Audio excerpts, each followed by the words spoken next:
Hello guys, welcome back to my channel. বন্ধুরা, আজকে আমি তোমাদের সাথে পারফেক্ট বেকারি স্টাইলে বিস্কুট বানিয়ে দেখাবো।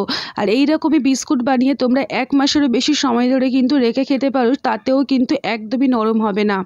খাস্তা মুচমুচে বেকারি স্টাইলে বিস্কুট পেতে গেলে তোমাদেরকে ভিডিওটা পুরোটা দেখতে হবে, তাহলেই বুঝতে পারবে কত সহজে আমরা বাড়িতে এই বিস্কুটটা তৈরি করে নিতে পারি।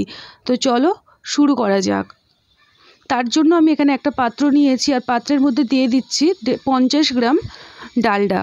আমি এখানে ডালডা ব্যবহার করছি, তোমরা কিন্তু চাইলে এর পরিবর্তে ঘি বা মাখন নিয়ে নিতে পারো, আর সেটা কিন্তু অবশ্যই নর্মাল টেম্পারেচারের হতে হবে। তার মধ্যে দিয়ে দেবো 50 গ্রাম গুঁড়ো করা চিনি। এবারে ডালডা এবং চিনিটাকে খুব ভালো করেই চামচের সাহায্যে মিশিয়ে নিতে হবে। একটু সময় লাগবে ঠিকই, তবে এটা কিন্তু ভালো করে মিশিয়ে নিতে হবে। দেখো বন্ধুরা, ডালডার সাথে চিনিটাকে খুব ভালো করে মিশিয়ে নিয়েছি।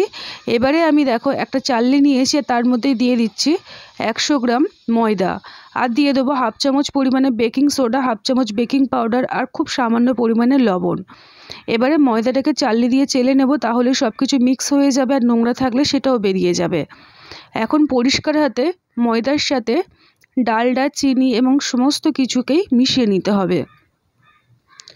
তারপরে দেখো বন্ধুরা, এখানে আমি দিয়ে দেবো 50 গ্রাম গুঁড়ো দুধ, আর দিয়ে দেবো আরও কিছুটা পরিমাণে ডালডা। এখানে আমি 100 গ্রাম ময়দার জন্য 75 গ্রাম ডালডা ব্যবহার করছি। এবারে সব কিছুর সাথে আবারও খুব ভালো করে মিশিয়ে নিতে হবে। এই মাখাটা তৈরি করতে হবে শুকনো হাতে, এখানে জলের ব্যবহার একদমই চলবে না। যখন দেখবো এইরকমই ডালা পাকিয়ে গেছে, দেখো বন্ধুরা মাখাটা খুব ভালো হয়েছে।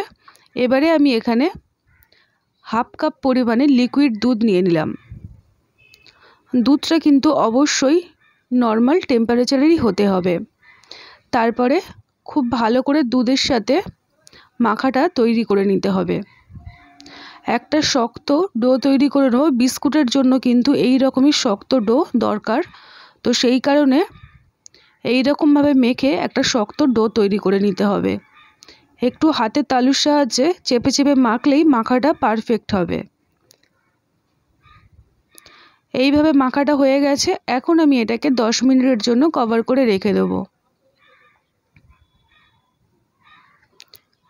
বন্ধুরা দেখো, 10 মিনিট পরে ফিরে এসেছি, আর আমাদের মাখাটা কিন্তু খুব ভালোই হয়েছে, অনেকটাই নরম হয়ে গেছে।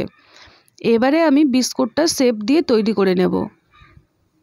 হাতের সাহায্যে গোল করে এইভাবে আলতোভাবে চাপ দিলেই বিস্কুটটা কিন্তু খুব সুন্দর গোল আসে, আর মোটা ভাবটা কিন্তু এই রকম রাখতে হবে। আর চামচের সাহায্যে একটু ডিজাইন করে নিলাম। যে পাত্রটাতে বিস্কুটটা বেক করব, সেই পাত্রটা আগের থেকে তেল মাখিয়ে রেখে দিয়েছি, তাহলে কি হবে, বিস্কুটগুলো যখন আমরা তুলব সেগুলো কিন্তু বেক হয়ে গেলে সেটা কিন্তু খুব ভালোভাবে উঠে আসবে। এইভাবে চামচের সাহায্যে ডিজাইন করে বিস্কুটগুলোকে প্রত্যেকটা তৈরি করে নিচ্ছে। এবারে দেখো বন্ধুরা, কিছুটা লিকুইড দুধের সাথে 1 চামচ পরিমাণে চিনি ভালো করে মিশিয়ে সেই চিনি মেশানো দুধটাকে একটু তুলোর সাহায্যে বিস্কুটের ওপরে লাগিয়ে দিচ্ছি। এইভাবে দিলে কালারটা খুব সুন্দর আসে। এবারে ওপর থেকে কিছুটা কাজু কুচো দিয়ে দেবো। কাজুর পরিবর্তে তোমরা নিজেদের পছন্দ মতো যে কোনো বাদাম দিয়ে দিতে পারো। এবারে বিস্কুটগুলো তৈরি হয়ে গেল, আর বিস্কুটগুলো তৈরি করার আগেই কিন্তু কড়াইতে আমি গ্যাসে চাপিয়ে রেখেছিলাম। একটা স্ট্যান্ড দিয়ে খুব ভালো করে প্রিহিট করে নিয়েছি। এবারে যে বিস্কুটটা তৈরি করে রেখেছি ওটার স্ট্যান্ডটা বসিয়ে দিলাম। এখন কড়াইটা ঢাকা দিয়ে ঠিক ঘড়ি দেখে 20 মিনিট ঢাকা দিয়ে রাখতে হবে। একদম কম আঁচে দিয়ে রাখবো, তাহলে কালারটাও খুব সুন্দর আসবে, আর বেক করাটাও কিন্তু পারফেক্ট হবে। ঠিক একই রকমভাবে দেখো বন্ধুরা, কতগুলো বিস্কুট তৈরি করে নিয়েছি, আর 100 গ্রাম ময়দা দিয়ে এতগুলোই বিস্কুট তৈরি করা যায়। দেখতে যতটা সুন্দর হয়েছে, খেতেও কিন্তু খুবই সুন্দর হয়। দেখো বন্ধুরা, ঠিক 20 মিনিট পরে ফিরে আসছি, আর কড়াইয়ের ঢাকনাটা খুলে দেখাচ্ছি কত সুন্দর হয়েছে। দেখলে তোমরা কিন্তু বুঝতেই পারবে না যে এটা দোকান থেকে কেনা হয়েছে কি বাড়িতে তৈরি করা হয়েছে। এইভাবে বানিয়ে কিন্তু সবাইকে অবাক করে দিতে পারো, আর অনেক টাকা তোমরা নিজেরাই সাশ্রয় করে নিতে পারো। দেখো বন্ধুরা, বিস্কুটটা গরম আছে, কতটাই সুন্দর দেখতে হয়েছে। এটাকে আমি ঠান্ডা করে নেব। ঠান্ডা হয়ে গেছে, তোমাদেরকে সামনে থেকে দেখাচ্ছি। দেখো বন্ধুরা, কালারগুলো কত সুন্দর এসছে, পেছনে বলো সামনে বলো কালারগুলো কিন্তু পারফেক্ট এসছে।